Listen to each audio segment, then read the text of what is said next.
Fala pessoal, sejam bem-vindos a mais um episódio aqui do canal Extraordinário, saindo aqui mais um resultado da Oi para vocês. Fazendo aqui o nosso disclaimer, as informações e matérias apresentadas neste canal não serão qualquer tipo de recomendação, indicação e aconselhamento para investimento, a tomada de decisão é de única e exclusiva responsabilidade minha e sua enquanto investidores, passando para agradecer os mais de 1.580 inscritos. Se você não se inscreveu ainda no canal, clica no inscrever-se, ative o sininho para receber as notificações, porque segundas, quartas e sextas tem conteúdo novo aqui no canal a partir das 5h30 da tarde. Já conhece nosso parceiro guia do investidor.com.br? É um site completo sobre ações e fundos imobiliários. Acessa lá. Não está nos nossos grupos exclusivos de Telegram ainda? Nós temos dois, o grupo da Oi e o grupo de estudos em ações e fundos imobiliários. Os links estão na descrição deste vídeo. Vamos para o que interessa? Os destaques da Oi no terceiro tri de 2020. Nós tivemos aí 1,75 milhões de clientes de fibra e mais de 7,9 milhões de casas passadas. Com relação às adições líquidas, ou seja, o número de clientes que entram por mês, há uma média mensal aí de 149 mil, o que dá mais ou menos mais de 1,5 milhões ao ano. Com relação ao número de casas passadas, existe uma média mensal aí de 383 mil, que dá quase 4 milhões e meio de casas passadas por ano.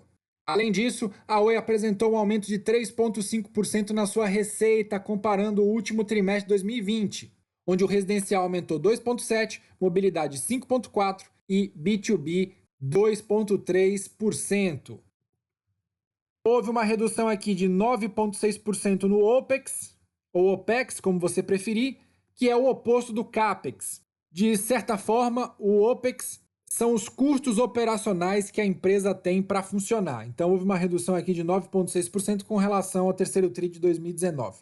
Isso fez com que a Oi tivesse um aumento aqui de 2,4% no EBITDA de rotina, saindo de 1,403 bilhões para 1,437 bilhões de reais. Além disso, a Oi tem 5,7 bilhões em posição de caixa no final de setembro de 2020 e tem aí para entrar pelo menos 26,9 bilhões de reais de novos recursos com leilões judiciais que vão acontecer na próxima semana e no próximo mês. Lembrando que a Infraco aqui está sendo estimada com 6,5 bilhões para entrar nessa conta, mas a gente sabe que ela vale pelo menos 25 bilhões. Vamos para os resultados então?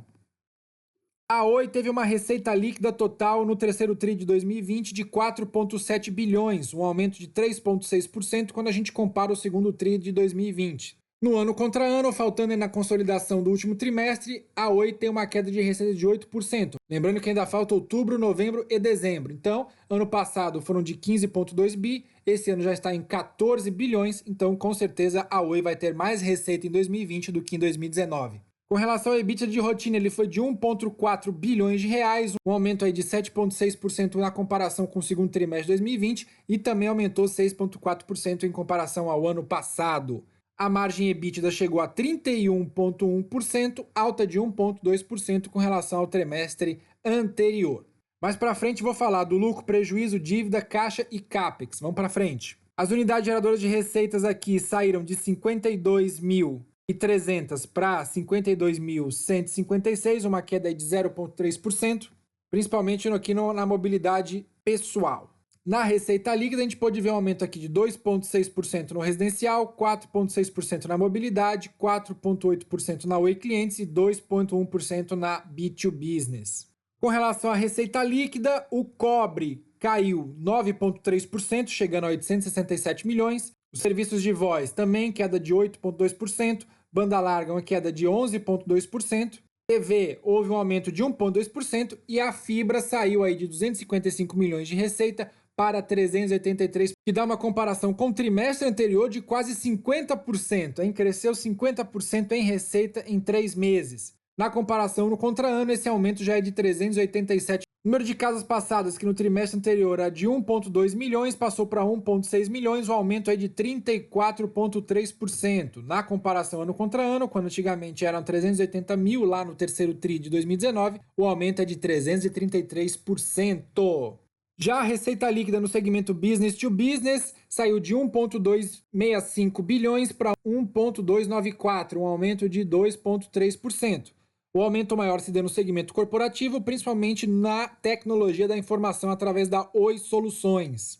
Houve uma ligeira queda no atacado e nas pequenas empresas e na fibra Business to Business, um aumento aí de 50,7%, saindo de 13 para 19 milhões de reais.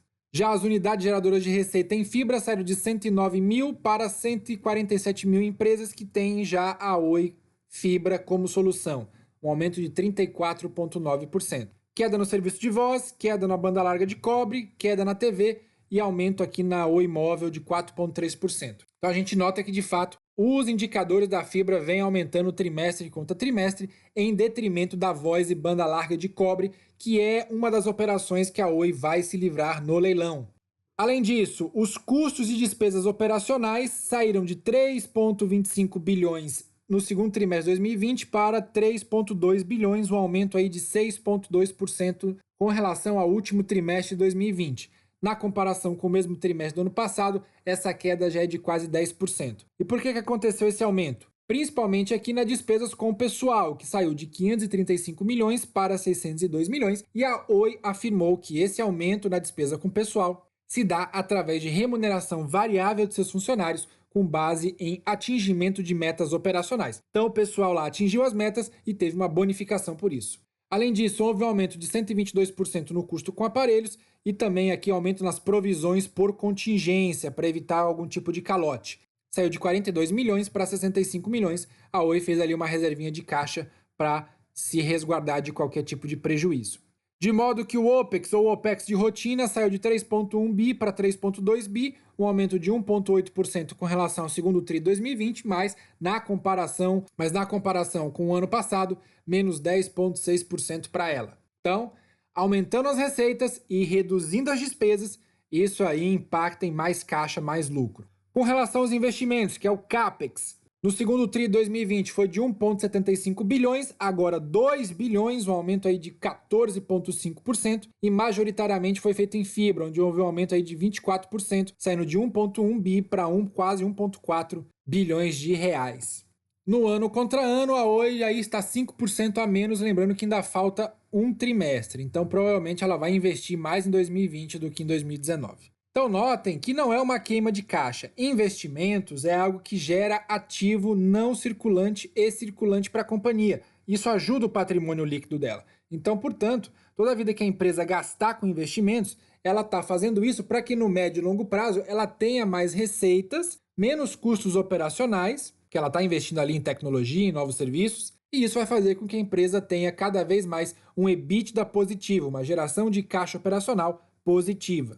Logo, o fluxo de caixa operacional, então, que foi o EBITDA de rotina menos o CAPEX, gerou um fluxo de caixa operacional de rotina negativo, 548 milhões.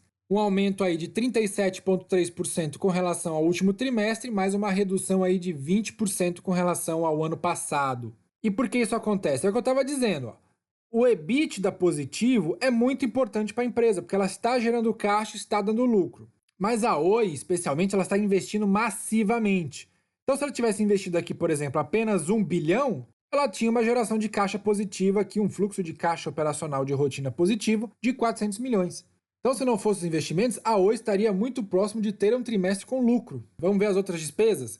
Gastou 464 milhões aí com juros líquidos, menos 357 milhões de valor justo em amortizações, resultado cambial menos 440 milhões e menos 1 bilhão de receitas aqui, de modo que o resultado líquido consolidado financeiro foi de menos 2,3 bilhões de reais. Mas vamos ver por que isso acontece. Olha o CAPEX. No terceiro TRI de 2019, a Oi investiu 2 bilhões. A fibra recebia 49% desses investimentos.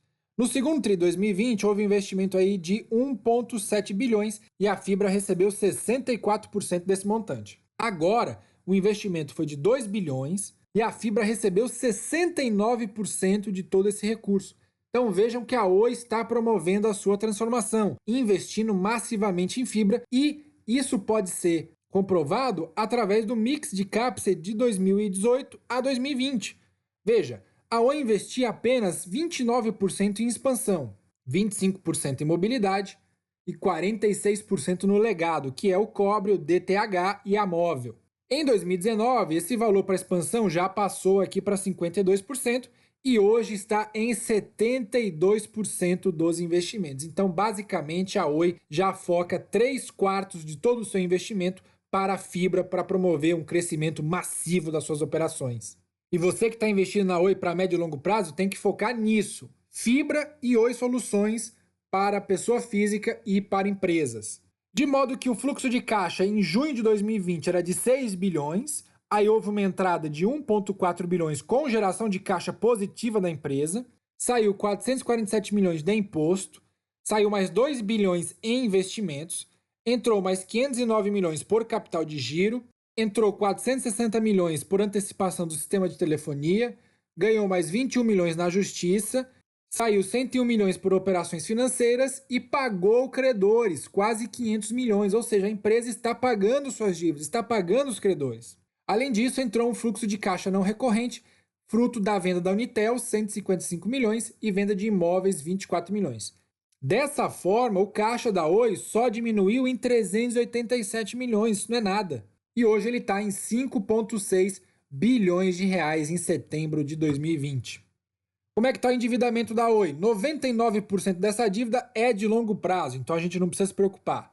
A de curto prazo saiu de 454 milhões para 195 milhões de um trimestre para o outro. A dívida total, que era de 26,115, passou para 26,9 e a exposição é 34% em moeda nacional e 65,5% em moeda estrangeira. Então, esse aumento da dívida de um trimestre para o outro se dá através da variação cambial do dólar. O real se desvalorizou, como a Oi está com grande parte da sua dívida em dólar, essa dívida aumenta, claro, com relação ao fluxo cambial. De modo que a dívida líquida, que é a dívida total menos o caixa da companhia, é de 21,2 bilhões. Aumento aí de praticamente 1,2 bilhões de um trimestre para o outro. Grande parte, repito, por conta de variação cambial. Então, se o dólar nos próximos trimestres cair um pouco, chegar por volta de R$ 4,00, né, graças à eleição americana, o Brasil voltando suas reformas importantes administrativa e tributária, o real pode se valorizar e aí a dívida líquida da Oi cairá cada vez mais. Lembrando que para entrar de recursos através dos leilões, tem pelo menos aí 26 bilhões de reais, isso já é muito maior do que a dívida líquida da companhia. Vamos para os resultados da Fibra? A Oi teve um aumento aí de 19,4% com relação às adições líquidas de fibras com relação ao player que mais adicionou no período. Então aqui ela está ganhando de lavada. As adições líquidas nos últimos 12 meses foi de 1,3 milhões de clientes, um aumento aí de 16,8% com relação a todos os outros 3 players combinados. Olha que lavada. Além disso, a Oi é a única companhia que vem ganhando market share. Saiu aí de 4% no terceiro TRI de 2019 para 9,3% no terceiro TRI de 2020, praticamente dobrou em um ano. Além disso, as receitas com fibras hoje já correspondem a 24% de toda a receita que entra na Oi. Antes, lá um ano atrás, era apenas 4%. E de um trimestre para o outro, houve um aumento aí de 128 milhões na receita do residencial, saindo de 255 milhões para 383 milhões de reais. Além disso, nós podemos notar uma aceleração da receita de fibra, que cresce em média de um trimestre para o outro 50%. E hoje, anualizada, a Oi já recebeu 1,6 bilhões de reais de receita da fibra. Outro ponto importante que a gente tem que analisar é a evolução da receita com tecnologia da informação através da Oi Soluções. Então, depois que a Oi Soluções foi lançada, houve um crescimento médio de receitas aí de 14% trimestre a trimestre, e hoje ela já é 188 milhões de reais. Com relação a receitas business to business, ou seja, a Oi prestando serviço para outras empresas, houve um aumento aí de 3% com relação ao último trimestre, chegando a 1,057 bilhões de reais. E a gente precisa ficar de olho nisso aqui, ó. Já começamos a ter checks na evolução do cronograma da Oi. Próxima semana é leilão da unidade produtiva individual de torres e data centers. Em dezembro, ativos móveis e alienação desse leilão aqui. Primeiro trimestre de 21, leilão da Infraco e TVCo. No terceiro tri de 21, a alienação da Infraco.